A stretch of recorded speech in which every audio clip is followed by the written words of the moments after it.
Circle point channel पर आप सबका स्वागत है।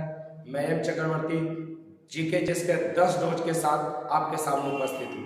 तो ध्यान दीजिए, आज हम लोग का इतिहास के कुछ 10 महत्वपूर्ण प्रश्न लिए हैं जो परीक्षाओं के लिए काफी उपयोगी है। ध्यान दीजिएगा, परीक्षाओं के लिए काफी उपयोगी है।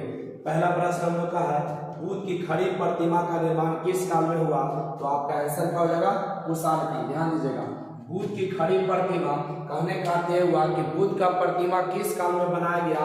तो कुषाण काल में। ध्यान दीजिएगा, किस काल में? कुषाण काल में। और इसी कुषाण काल का महान राजा पूछेगा कौन हुआ? तो कनिष्क। इसी कुषाण वंश का महान राजा पूछेगा कौन हुआ? तो आपका आंसर क्या होगा? कनिष्क। प्रसिद्ध रेशम मार्ग किसने प्रारंभ किया था? तो कनिष्क ने। रेशम मार्ग, ध्यान दीजिएगा, रेशम मार्ग का प्रारंभ कौन किया था? कनिष्क ने।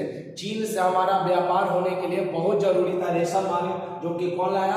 कनिष्क लाया था। किस अभिलेख में अशोक का नाम अशोक मिलता? ध्यान दीजिएगा, कौन सा ऐसा अभिलेख है जिसमें अशोक का नाम अशोक मिलता है? तो आंसर हो जाएगा मास्की और गुजरा अभिलेख। कौन सा? मास्की और गुजरा अभिलेख। किस शासक को भारत का नेपोलियन तथा कविराज कहा जाता है? समुद्रगुप्त। याद रखेंगे, समुद्रगुप्त को भारत का कविराज और नेपोलियन कहा जाता है। भारत का कविराज और नेपोलियन 100 युद्धों का विजेता, 100 युद्धों का विजेता समुद्रगुप्त। और गुप्त वंश का महानतम शासक, गुप्त वंश का महानतम शासक में से एक था समुद्रगुप्त। अल-बरूनी, फिरदौसी, फारूकी, उतवी किसके दरबार में थे? तो महमूद गजनी। ध्यान रखिएगा, महमूद गजनी या गजनवी। फिर से ध्यान सुनिएगा, अल-बरूनी, फिरदौसी, फारूकी, उतवी किसके दरबार में प्रसिद्ध विद्वान थे? तो आंसर क्या होगा? महमूद गजनी। एक क्वेश्चन और याद रखिएगा, इससे पूछेगा किताब उल हिंद के लेखक कौन? तो अल-बरूनी। किताब उल हिंद के लेखक कौन? अल-बरूनी। शाहनामा के लेखक कौन? फिरदौसी। किताब उल हिंद के लेखक अल-बरूनी, शाहनामा के लेखक कौन? फिरदौसी। एक चीज याद रखेंगे, अगर ध्यान देंगे, अगर सफलता आपको पाना है तो रेगुलर प्रयास आपको करना पड़ेगा। रेगुलर प्रयास आपको करना है। प्रतिदिन हम लोगों को एक काम करना पड़ेगा, वो काम है पढ़ाई का।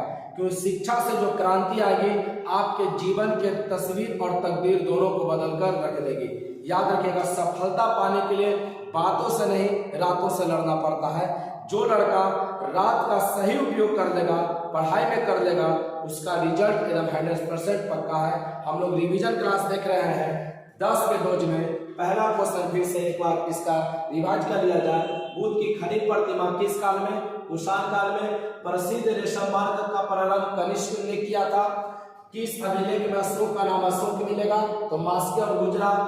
किस शासक को भारत का नेपोलियन या कविराज भी कहते हैं? समुद्रगुप्त को।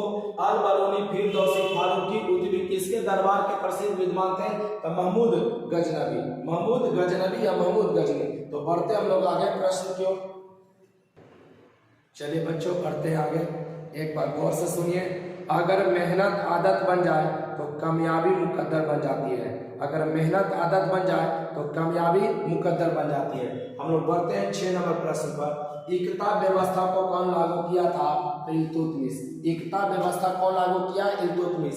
ध्यान दीजिएगा, ई से एकता और ई से इल्तुतमिश। याद करना आपके लिए बेहतर है। मूल नियंत्रण प्रणाली, याद रखेंगे, बहुत बार एग्जाम में पूछा हुआ है। मूल नियंत्रण प्रणाली अस्थायी सेना का नींव, सैनिकों को नगद वेतन देना।